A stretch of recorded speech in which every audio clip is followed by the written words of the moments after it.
Alright guys, how are you doing? I'm back. I'm gonna have to move this a bit just so I can come in the frame, and I'm in the frame now. So I left off at the point where the dough was resting for 10 minutes. It's nice and soft now. Now when I say soft, I don't mean that it's like when I say soft, it's not soft as dough, but it's pliable, so the gluten has settled down in this, and now I can pass it through this and make my pasta dough, right? Okay, so let's talk a little bit about this machine. This machine out here has a setting from 1 to 7. Depending on where that machine is made, that setting basically goes in a scale. So if the machine was actually made in France or Italy, 1 would be the thickest and 7 would be the thinnest. Now this machine was not made in France or Italy. I'm not going to take a guess about where it's made. I think replacement's made in China. So this does it opposite. So I had to make sure that I had it on the right number. So in this case, the thickest portion of this hand cranker, the difference between the rollers, is number 7. And as I start going down in the numbers, it'll start to become thinner, right? Okay.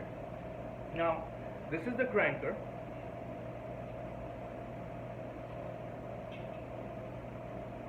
And this is the attachment. This is the attachment, which will then give me fettuccine, and it'll also give me angel hair, okay? So I'm going to put this aside for now, because otherwise this will go here, and it messes up the whole mojo right now, okay? So what I'm going to do is I'm going to put this aside, and I'm just going to focus on my cranking of the pasta, okay? So really simple. You want to get that pasta going. And once it gets caught, it takes a minute again. It's caught now. You don't need 2 people to do this, okay? So sometimes you'll see videos where 2 people are holding the pasta, one's cranking it, one's putting it. You don't need that. Now, mind you, my board is going to move a bit in this video, okay? The reason is that there's a screw out here which keeps this in place, okay? This machine in place. Now the screw doesn't have enough length to go directly on the table, so it's actually resting on the thicker chopping board. So you may see this move a bit, it's pretty annoying if you're working on it, but for the purpose of this video, I'm going to work past my annoyance, right? So I just cranked out it like this, okay? Do you see that? Now, pasta needs to be folded once, okay? So I'm going to book fold it. So I folded it left to the center, right to the center. I'm going to press it a bit so it can pass through that cranking machine. And now, this is times 2. And this is beautiful. This is where the magic starts to happen. Okay. So, what this does is, it's just laminated my dough, right? So it won't crack now after this. And it'll come out pretty nice. There we go. So, dough's right here. It's cranked out. I'm going to do it one more time just because I want to. You don't have to. You should definitely do it at least once. You should fold the dough at least once. In my case, I want to do it one more time, okay? Just because I want to, as I said. So, I'm going to come in here, press it a bit, right? So, just so that it sticks, and now I'm going to wait for the machine to catch it, right? So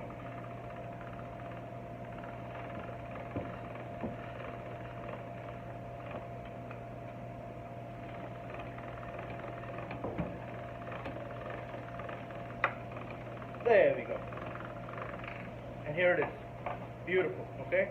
Now I'm going to move this to 6. Just move that to 6. I'm going to pass it again now. And this is where, look at that. Do you see that? Now, do that once. I'm going to pass it to 5, right?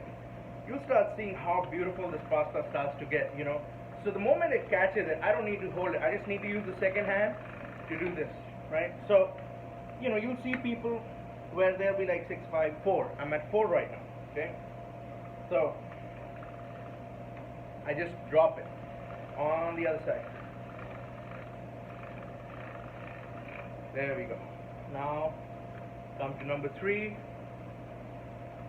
Same thing. Moment it gets caught, I drop it. My left hand is free to hold the dough that's going to come out from the machine. It is. I can manipulate it. If it's going towards one corner, I can pull it towards the center of the machine. See that? So now that's number 3. Put it at number 2.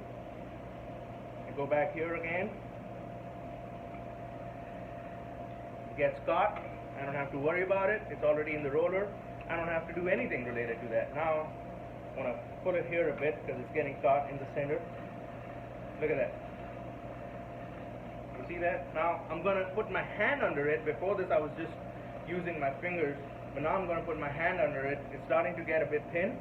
I don't want it to, break on me. So, here's my dough as you can see it. Right? Now, I'm going to put it on number 1.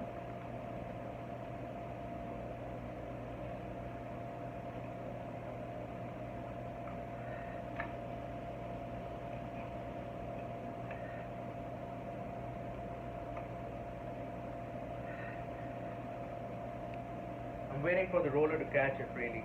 I don't want to force this. Number 1's a pretty delicate thing right now. So this is where, now this is the thickness that I want it to be. I was a bit worried. I've not worked with this machine before. I was a bit worried, would this actually do what I wanted to do? But I don't think I have to worry anymore.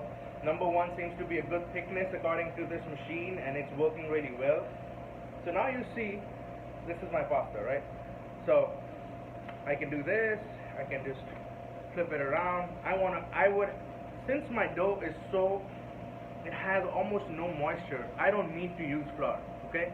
If I'd used a lot of water in my dough, I would have needed to use flour when I crank this out. But in this case, as you can see, the dough, this is my dough right here, right? So that's my pasta dough.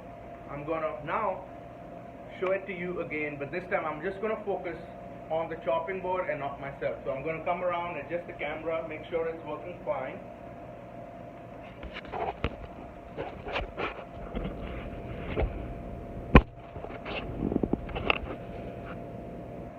There we go. Now I just want you to focus on the machine, right? So let's take a look at this again. I like to first start by kind of flattening it out a bit, okay? So, because it's really thick, and I want to flatten it out to where it's like a square. If you can see this is what I'm doing.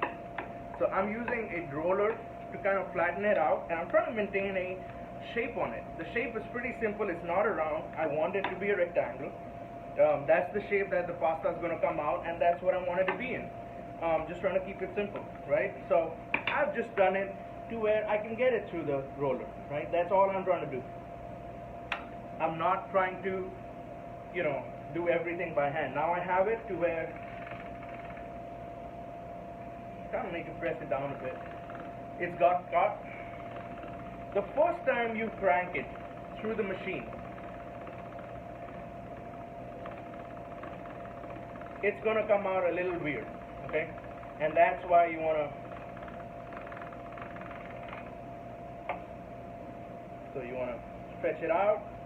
This is where that book fold is important. This is where it's important to make that book fold. Why do I say it's important?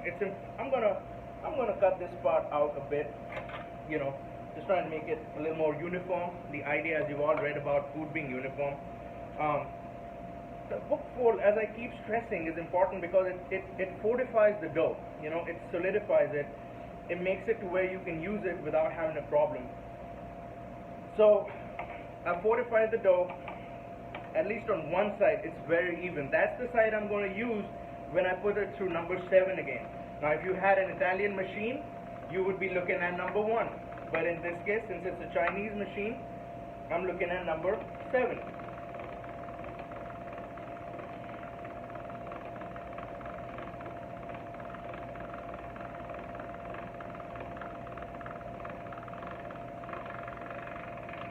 There we go. Now, stretch this out a bit.